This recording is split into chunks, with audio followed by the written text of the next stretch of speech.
వెతుకుతున్నారు? ఇక్కడికి వచ్చి మీ అందరినీ చూడాలని ఉంది, కానీ పనుల ఒత్తిడి వల్ల రాలేకపోతున్నాను. సరే కూర్చో.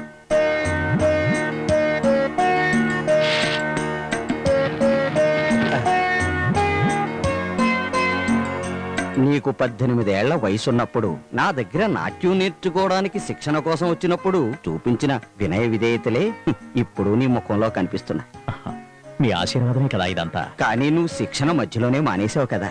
పూర్వజన్మ సుకృతం వల్ల నాట్యంలో నీకెంతో నైపుణ్యం ఉంది. ఆ నాట్యాన్ని ఈ పిల్లలకు నేర్పించి ఉంటే ఎంత బాగుండేది. ఎప్పుడైనా ఈ ఊరు వచ్చినప్పుడు ఇక్కడ మిమ్మల్ని చూసే అదృష్టం కలుగుతుంది. అదే నాకు మహాభాగ్యం. నువ్వేంటి నీలకంట రావడం మానేశావు? నేను దేవన్నతో కలిసి కర్ణాటకలో ఉంటున్నాను.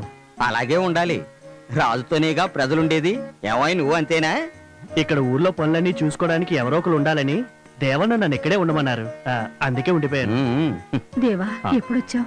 ఇప్పుడే వచ్చానండి. మీరెలా ఉన్నారు? మేము బాగానే ఉన్నాం. దేవకి, ఇప్పుడు ఇతను మన అతిథి. తాగడానికి ఏమైనా తీసుకురా. అలాగేనండి.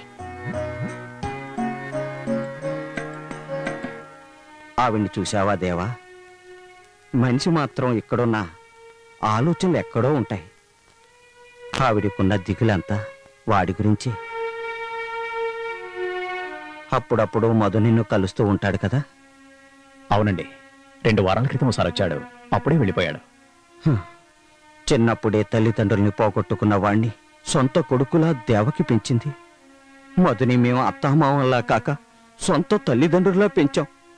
అది వాడికి గుర్తుందో లేదో. మీరేం బాధపడకండి.